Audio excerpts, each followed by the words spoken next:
दोस्तों आज हम जानने वाले हैं दोस्तों इस वायरल और ट्रेंडिंग क्वेश्चन का आंसर जो कि बहुत से लोग गलत कर रहे हैं। दोस्तों इस क्वेश्चन का आंसर लोग न जाने तीन किस प्रकार से निकाल रहे हैं जो कि बिल्कुल ही गलत है। तो सबसे पहले तो दोस्तों वो जो गलत क्वेश्चन कर रहे हैं वो गलत क्वेश्चन मैं आपको बता देता हूँ किस प्रकार से वो इसका आंसर तीन निकाल रहे हैं। दोस्तों वो इसका आंसर इस प्रकार से 30 भाग 2 गुना 7 और 3 10 और 60 और गुना कर रहे हैं 10 दूना 20 और उसके बाद 60 में लगा रहे हैं 20 का भाग और आंसर निकाल रहे हैं 3। दोस्तों ये बिल्कुल ही गलत आंसर है, इसका आंसर 3 नहीं होने वाला है। तो सबसे पहले तो दोस्तों अगर आप भी इस प्रकार की गलती कर रहे हैं तो आपका भी आंसर बिल्कुल गलत है। तो ऐसी गलतियों को ना करें, इसके लिए क्या किया जाए? इसके लिए दोस्तों बोर्डमास नियम को पढ़ा जाए, क्योंकि बोर्डमास नियम सरलीकरण के इस प्रकार के क्वेश्चन का आंसर एकदम सही से प्रेजेंट करता है और ऑर्डर ऑफ ऑपरेशन को एकदम सही परिभाषित करने में आपको बोर्डमास का नियम बहुत सहायता करता है। तो सबसे पहले सरलीकरण के इस बोर्डमास नियम की हम थोड़ी सी व्याख्या करेंगे अर्थात उसको थोड़ा पढ़ेंगे, उसके बाद इस क्वेश्चन का आंसर जानेंगे। तो देखिए दोस्तों सबसे पहले हमारा बोर्डमास का नियम क्या है। देखिए दोस्तों बोर्डमास नियम, सबसे पहले तो आपको दोस्तों इनका मीनिंग जानना होगा कि इस बोर्डमास में बी का मतलब क्या है, ओ का मतलब क्या है, डी का मतलब क्या है, एम का मतलब क्या है, ए का मतलब क्या है और एस का मतलब क्या है। जब आप इनका मीनिंग जान लेंगे तो आप इनको सरलीकरण आसानी से कर पाएंगे। देखिए दोस्तों इस बी का मतलब होता है हमारा ब्रैकेट। क्या होता है? ब्रैकेट होता है इसका मतलब। तो सबसे पहले आपको यही ध्यान में रखना है, जो बोर्डमास होता है उसमें इस बी का मतलब क्या होता है? ब्रैकेट होता है। क्या होता है? ब्रैकेट होता है। उसके बाद हमारे पास आता है ओ। ओ का मतलब होता है दोस्तों इंग्लिश में ऑर्डर, जिसे हिंदी में क्या बोला जाता है? घात बोला जाता है। क्या बोला जाता है? घात बोला जाता है। तो इंग्लिश में आपको ऑर्डर घात बोला जाता है और हिंदी में ये घात कहलाता है। उसके बाद बात आती है डी की। डी का मतलब होता है डिवीजन, जिसे हिंदी में आप क्या बोलते हो? भाग बोलते हो। क्या बोलते हो? भाग बोलते हो। उसके बाद बात आती है दोस्तों एम की। एम को इंग्लिश में मल्टीप्लिकेशन और हिंदी में इसको क्या बोला जाता है? गुणा बोला जाता है। क्या बोला जाता है? गुणा बोला जाता है। उसके बाद बात आती है एक की। दोस्तों एक का होता है एडिशन, जिसे हिंदी में आप जोड़ कहते हो। क्या कहते हो? जोड़ कहते हो। और अंत में आता है सब्ट्रैक्शन, जिसे आप बाकी या घटाव कहते हो। क्या कहते हो? बाकी या घटाव। तो दोस्तों ये तो रहा सबसे पहले इनका मीनिंग। अब आपको ये जानना होगा इनके कर्म किस प्रकार से इनका कर्म है जिसको हल किया जाए। तो ध्यान रखना सबसे पहले आपके पास आती है ब्रैकेट की। तो दोस्तों ब्रैकेट आपके पास चार प्रकार के होते हैं। सबसे पहले आपके पास आती है रेखा ब्रैकेट, इसे क्या बोला जाता है? रेखा ब्रैकेट होता है।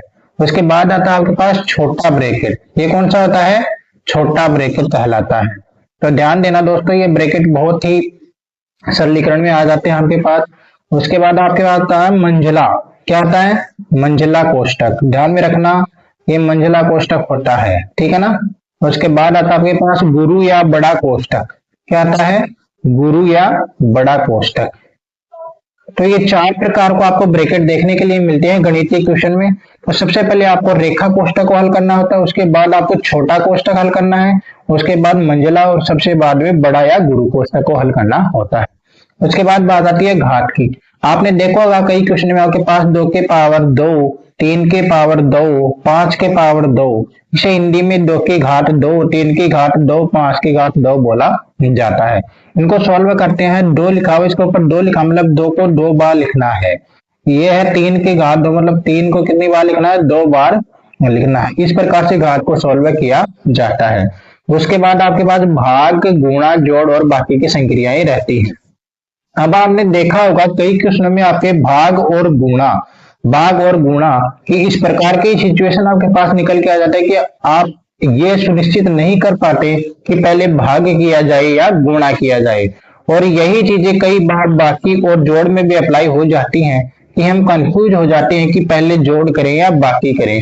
दोस्तों आपको कभी भी कंफ्यूज नहीं होना है। आपको हमेशा जब इस प्रकार की सिचुएशन आए तो आपको हमेशा बाएं से दाएं चलना है। क्या करना है? बाएं से दाएं चलना है।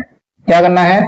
बाएं से दाएं चलना है। चाहे पहले गुणा आए चाहे भाग आए, आपको हमेशा बाएं से दाएं चलना है जब आपके पास ऐसी सिचुएशन आए, और यही आपको जोड़ और बाकी में भी अप्लाई कर देना है, बाएं से दाएं चलना है। ठीक है दोस्तों, अब चलते हैं हमारे क्वेश्चन के ऊपर। तो देखिए दोस्तों हमारा क्वेश्चन क्या कहता है।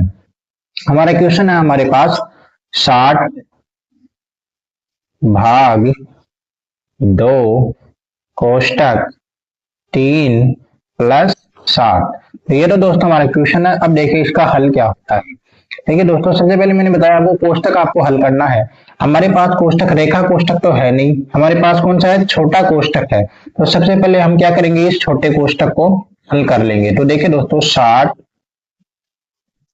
भाग 2 और 7 में 3 जोड़ेंगे तो कितना हो जाता है, 10 हो जाता है। 7 प्लस 3 कितना हो जाएगा, 10 हो जाएगा। ठीक है दोस्तों, अब देखिए 60 भाग 2, अब जब कोष्टक को हल कर लिया तो हम कोष्टक को हटा के किसका निशान लगा देंगे, गुणा का निशान लगा देंगे, क्योंकि इस कोष्टक को हटाते हैं इसका मतलब क्या होता है कि ये संख्या क्या हो रही है, गुणा हो रही है।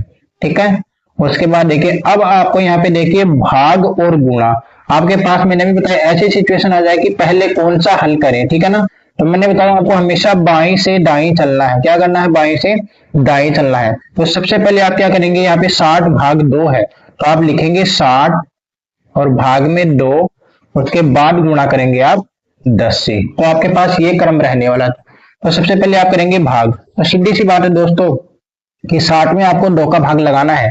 तो अच्छे से पता है कि 2 का भाग 6 में कितनी बार जाता है, 3 बार जाता है, और ये 0 आप उतारेंगे। ठीक है ना, तो कितनी बार गया भाग, 30 बार गया। कितनी बार गया, 30 बार गया। और गुणा क्या करना है आपको, 10 से। क्या करना है, 10 से। ठीक है, अब आप देखिए 30 को 10 से गुणा करेंगे तो ये 3 रहा और 1 और 2 0, सिर्फ आपको इतना ही करना है। तो राइट आंसर इसका क्या होगा दोस्तों, 300। जबकि लोग इसका आंसर क्या निकाल रहे थे, 3, जो कि बिल्कुल ही गलत है। तो इसका राइट आंसर क्या हो जाएगा दोस्तों, 300 हो जाएगा। तो ये था दोस्तों आज का हमारा वीडियो। अगर आपको हमारा वीडियो उपयोगी लगा हो, अगर आपके लिए चैनल का ये वीडियो उपयोगी हो, तो आप वीडियो को लाइक और एक प्यारा सा कमेंट अवश्य करें, और चैनल को सब्सक्राइब अवश्य कर लें ताकि हमारे अन्य वीडियो भी आप तक ऐसे ही पहुंचते रहें। धन्यवाद।